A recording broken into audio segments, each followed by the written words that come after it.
Hello everybody, it is Pixel, and on this lovely Easter weekend, we are going to be making Easter rolls. You know, who doesn't love rolls with dinner, right? For that, we're going to need 4.5 cups of flour, 1 stick of butter, aka half a cup, 2 eggs with 1 that I haven't gotten out for brushing the tops of the rolls, 1 packet of fast-acting yeast, a teaspoon of salt, half a cup of sugar, and 1 cup of milk.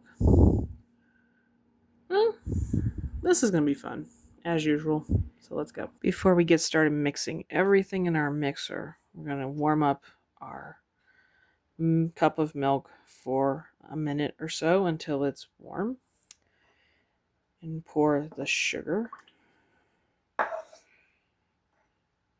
and salt in.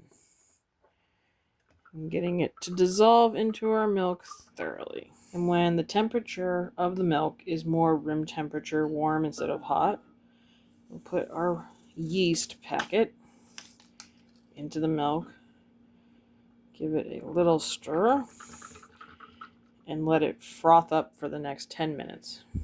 And once my yeast has sat for 10 minutes and is frothy, I'm going to be adding in the eggs and the butter, and giving that a good stir with our mixer.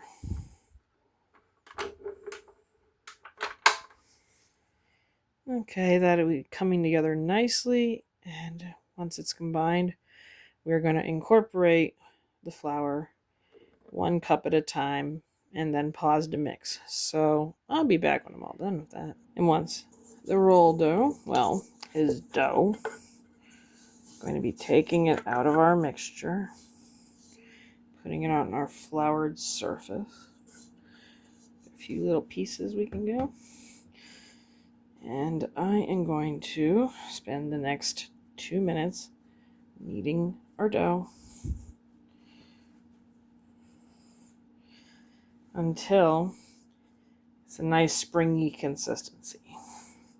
Meaning you press down into it and it springs right back. It doesn't leave indentations easily. Alright, I've kneaded our dough. When you press down on it, it starts springing back. I'm going to take it in my hands, round it off, and place it into a bowl that is pre-oiled. We are going to be covering this up, keeping it in a nice warm location. It is going to sit and rise for the next 30 to 35 minutes. Right, the dough is done rising, and it is about 50% bigger. So I'm going to take that out.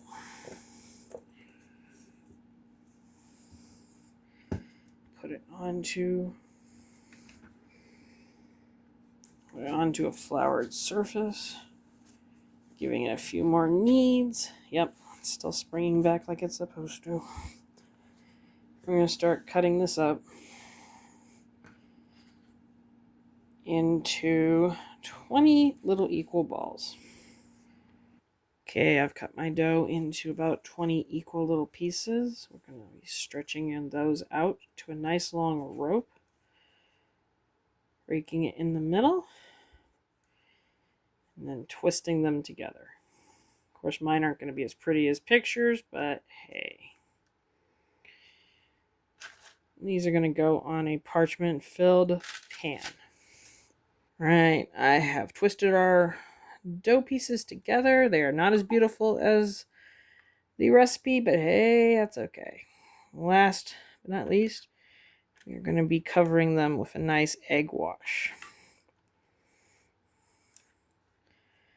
And these are going to go into an oven preheated to 350 for the next 10 minutes. And if you want that extra little golden brown on top of them, just turn on the broiler and keep an eye on it, because we all know the broiler can destroy things if you don't watch it, at least.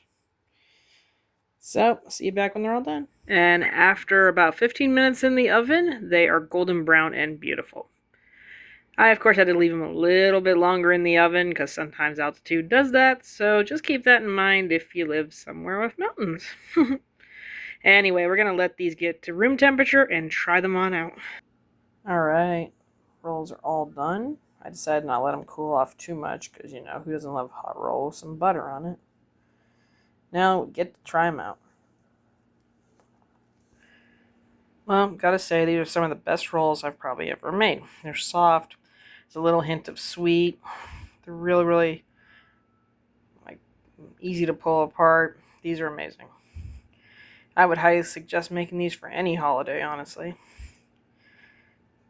I like mine with a little bit of butter, and sometimes some honey, and you could put jam. You could put lots of things on these. But you know the drill. If you like what you saw, don't like what you saw, thought I did something wrong, leave me a comment. Leave me a like. And I will see you in the next one.